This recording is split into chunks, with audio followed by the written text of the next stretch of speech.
तो एपिसोड 5 के शुरू में हम अकीरा के बचपन को देखते हैं, जिसमें अकीरा एक बच्चे और उसके डॉग को कुछ बदमाश लड़कों से बचाता है और अपने आप को सुपर हीरो बोलता है। अगले सीन में हम देखते हैं केंचो फोन में देखता है कि ज़ॉम्बीज अब पूरे जापान में फैले हैं और अब शायद ही कोई ऐसी जगह हो जो सेफ हो, पर कई गांव अपने तक पहुंचने वाली सुरंगों को बंद करने में कामयाब हुए। अकीरा कहता है इसका मतलब मेरा परिवार भी सुरक्षित होगा। वो लोग गुनमा में रहते हैं जो कांतो में बसा एक छोटा सा शहर है। नेक्स्ट सीन में हम देखते हैं अकीरा कहता है सुनो केंचो, वैसे अचानक मेरा मन करने लगा है कि मैं एक सुपर हीरो बन जाऊं। पता है आज सुबह मुझे एक बचपन की घटना याद आई और वो घटना ये थी कि शानदार कॉस्ट्यूम पहनकर खतरों से लड़ना और मुसीबत में फंसे लोगों के पास जाकर उनकी मदद करना बिना किसी इनाम और लालच के। किसी समय मैं ऐसे हीरो बनने के सपने देखा करता था। केंचो कहता है लेकिन तुम तो ना उड़ सकते हो ना हाथ से जाले छोड़ सकते हो, जिसके जवाब में अकीरा उसको ज़ॉम्बी से लड़ने का प्लान बताता है और फिर वो दोनों एक्वेरियम जाकर वहां से शार्क सूट चुराते हैं। दरअसल शार्क सूट को ऐसे बनाया जाता है कि वो डाइविंग के दौरान शरीर को शार्क से काटने से बचा सके। इन्हें पहना जाता है शार्क या क्रोकोडाइल टैंक की सफाई करते वक्त। ये बने होते हैं टाइटेनियम और हाई स्ट्रेंथ स्टील फाइबर के जाल से, जिससे ये कवच की तरह काम करते हैं।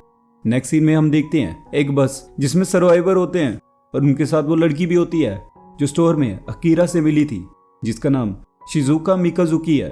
बस का एक सर्वाइवर ज़ॉम्बी बन जाता है और बाकी सब पर अटैक करता है, जिस कारण सबको वहां से भागना पड़ता है। एक लड़की जो एक्वेरियम की ओर भाग रही होती है, जिसके पीछे ज़ॉम्बीज पड़े होते हैं और ज़ॉम्बीज उसको पकड़ने ही वाले होते हैं। तभी अकीरा शार्क सूट में आता है और उन ज़ॉम्बीज को भगा देता है।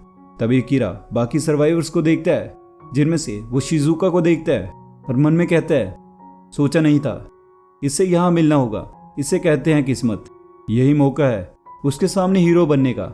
थोड़ी देर बाद अकीरा ज़ॉम्बीज को नदी में गिरा देता है और वापस एक्वेरियम में आ जाता है, जहाँ सभी सर्वाइवर होते हैं, और वापस आकर शिजुका से बात करने जाता है और उसे कन्वीनियंस स्टोर वाली बात करते हुए अपना इंट्रोडक्शन देता है, जिसके जवाब में शिजुका कहती है हालांकि मेरा इससे कोई मतलब तो नहीं है, लेकिन बताओ लोगों की जान बचाकर तुम्हें आखिरकार क्या फायदा होगा, जिन्हें समाज में कोई पूछता नहीं है और जिनमें काबिलियत नहीं होती। वो सोचने लगते हैं कि काश वो हीरो बन पाते। तभी केंचो कहता है चुप करो, तुम्हारी हिम्मत कैसे हुई? मेरे दोस्त अकीरा ने यहाँ पर सब लोगों की जान बचाई है। जिसके जवाब में शिजुका कहती है मैं सच्चाई को मानने से इनकार नहीं कर रही कि इसने लोगों की जान बचाई है, लेकिन जब तुमने अपनी सेल्फ स्टीम को बढ़ाने के लिए इतना बड़ा कदम उठाया था, तब क्या तुमने उन लोगों को होने वाले खतरे के बारे में सोचा था जो तुम्हारी जिंदगी में बहुत खास है? अकीरा सोचता है ठीक कहा इसने, अगर मैं हीरो बन जाता हूँ तो केंचो की जिंदगी खतरे में पड़ सकती है। तभी एक्वेरियम में एक ज़ॉम्बी शार्क जिसने ज़ॉम्बीज खाए होते हैं, जिसकी वजह से वो ज़ॉम्बीज के पैरों से भाग रही होती है और सब पर हमला कर देती है। फिर सब लोग वहां से भागकर एक सेफ रूम में जाते हैं और भागते हुए एक लड़की शिजुका को गिरा देती है। सब लोग अब अंदर पहुंच जाते हैं, पर शिजुका बाहर ही रह जाती है। उसे शार्क खाने ही वाली होती है कि तभी वहां पर कीड़ा आ जाता है और बिना सोचे शार्क पर हमला कर देता है। शिजुका गुस्से में कहती है तुम्हारा दिमाग तो सच में खराब है, अपनी जान खतरे में क्यों डाली? जिसके जवाब में कीड़ा कहता है अगर मुझे कोई ऐसा दिखे जिसको मेरी मदद की ज़रूरत है तो मैं मदद करूंगा ही। क्या हर चीज़ के पीछे कोई वजह ढूंढनी ज़रूरी है? और फिर दोनों बचने के लिए वहां से भागने लगते हैं।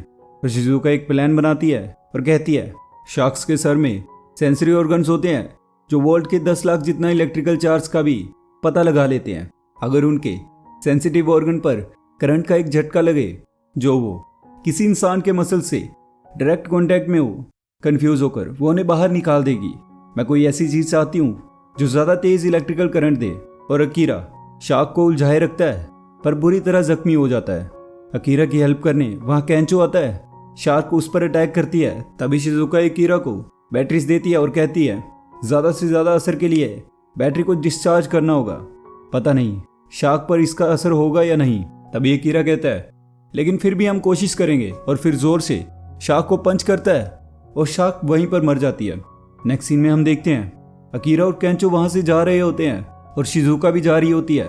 अकीरा शिजुका को साथ चलने को बोलता है पर वो मना कर देती है और कहती है मैं वो सब करना चाहती हूँ जिनसे मैं खुद को ज़ॉम्बी बनने से रोक सकूं, लेकिन तुम दोनों को देखकर लगता है कि तुम ज़ॉम्बी बनने से पहले बहुत कुछ कर लेना चाहते हो, तो हमारे रास्ते बिल्कुल अलग अलग हैं। हाँ, एक बात और, मैंने तुम्हें समझाया था, लेकिन उसके बावजूद भी मुझ जैसे अजनबी को बचाने के लिए तुमने उस इंसान को खतरे में डाला जिसकी ज़िंदगी तुम्हारे लिए कीमती है। मेरे पास इतनी ज़िंदगियाँ नहीं हैं कि उन लोगों के साथ मिलकर काम करूं जो। तभी अकीरा कहता है, अब तुम्हारी ज़िंदगी मेरे लिए बहुत कीमती बन चुकी है मिस। मैं हीरो बनने की कोशिश ना कर रहा होता तो भी मैं तुम्हें बचाता। और शिजुका गुस्से में शर्मा कर वहाँ से जाने लगती है और जाते जाते अकीरा को अपना नंबर दे देती है। और इसी के साथ हमारा ये एपिसोड खत्म हो जाता है। तो गाइस, अगर ये वीडियो आपको अच्छी लगी तो लाइक कर देना, और चैनल पे नए हो तो सब्सक्राइब कर देना गाइस। Bye bye.